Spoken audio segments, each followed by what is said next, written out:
Hello and welcome back to another UCL fantasy video. Today we're taking a look at my team selection for matchday 5. We are now 1 week away from activating the wildcard and hopefully setting ourselves up for a really nice finish to the group stage. So for me this week, obviously with the wildcard coming up next week, it is basically just a 1 week punt kind of week with my transfers. I don't really have to worry about planning for the future. So essentially, if you watched the Limitless video already, we're going to be trying to pick players from that because it's just the best players for this week. So if you do enjoy the video, make sure to leave a like on it and make sure to subscribe if you are new. We've also got a wildcard guide and a Limitless guide out for this week. So if you are using any of those chips, or if you're just looking on some more info for matchday 5, we've got clean sheet odds, goal odds and everything over there. So make sure you go and look at those videos once you've watched this one. So looking at my squad for matchday 4, this is obviously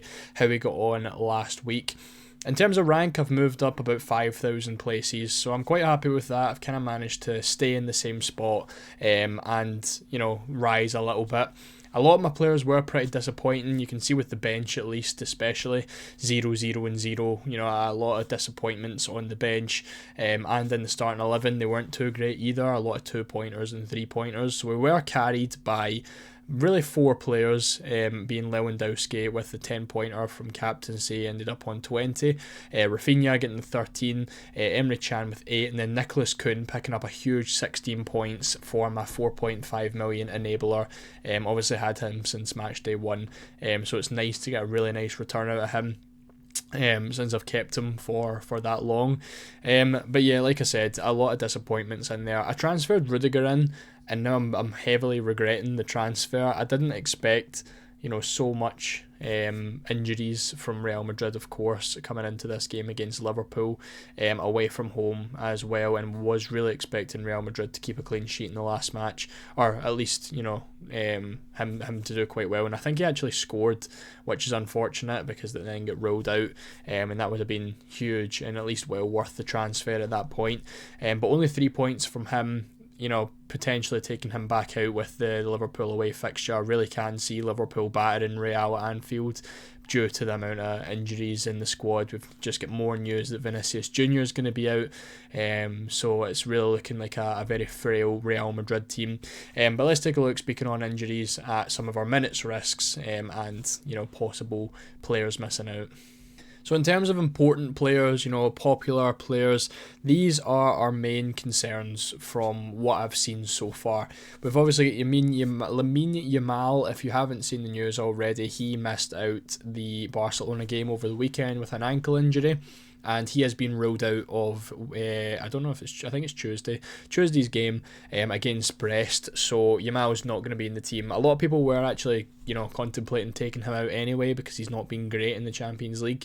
But he has been ruled out. Him along with Alejandro Balde from Barcelona, both of them not making the Barcelona squad. So they are hoping that Yamal's going to be back for the weekend. This is, all from Flick's press conference, but he has looking like he's going to be missing out the Champions League game. So that is someone I've got in my team who is going to have to come out. We've got Guirassy as well. Now, he missed the weekend through illness. I'm expecting him to be back. I'm not sure how long an illness is going to keep him out, but it's something to monitor.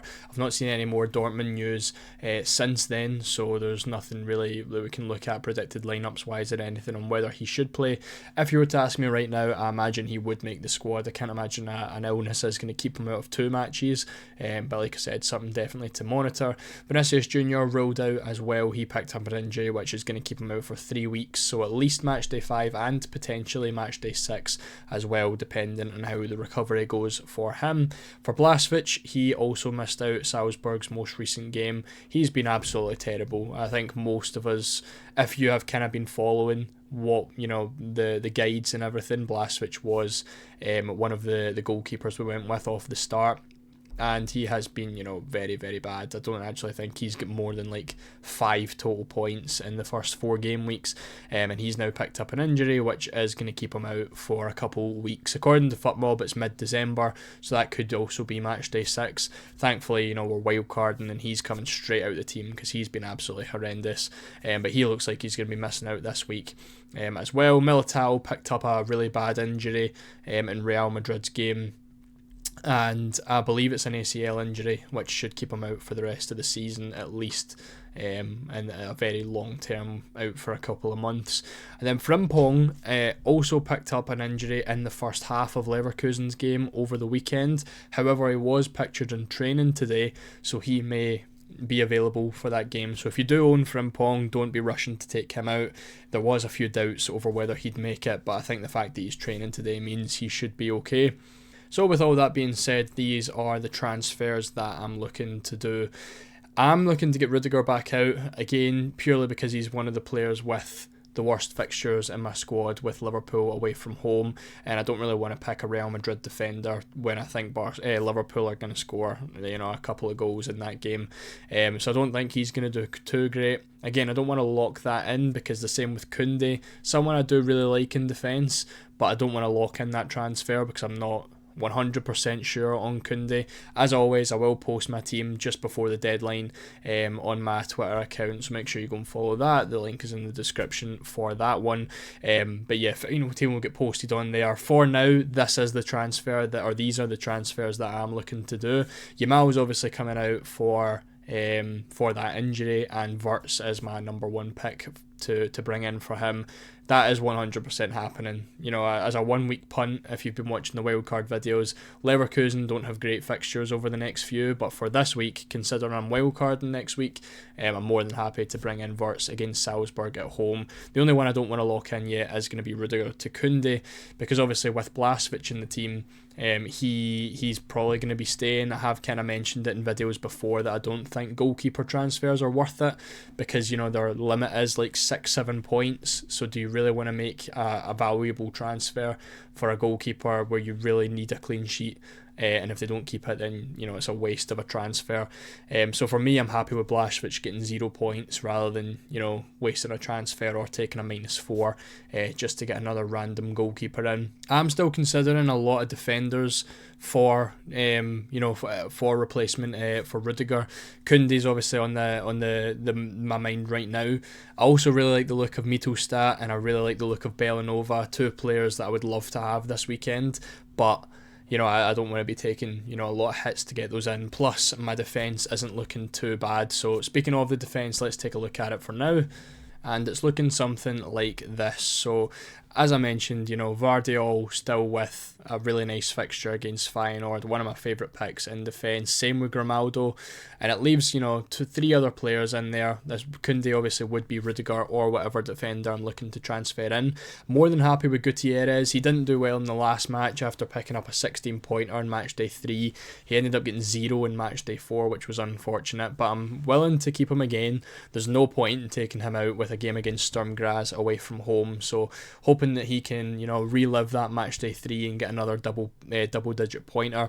And then Emre Can's another one. I'm feeling a little bit dodgy with the Dortmund guys that I do have. Kinda wish I had Slaughterbeck in that position because Can is missing a lot of games. He was suspended at the weekend in the Bundesliga, so I'm just hoping that he is playing again. I feel like any time that Can plays, he's a great option, but there is chances that he could be benched and not make the squad.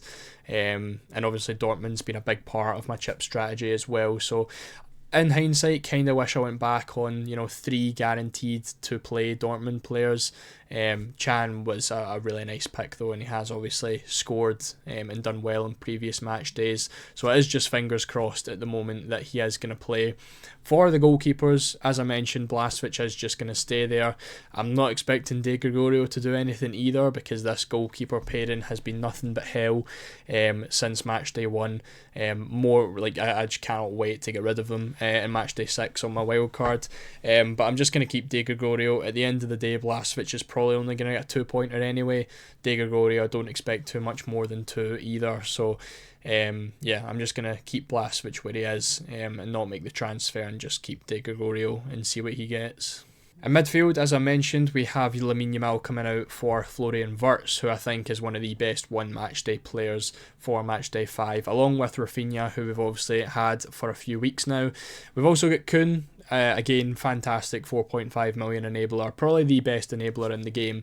And Celtic have really nice fixtures coming up with Bruges at home, Zagreb away, and then Young Boys at home.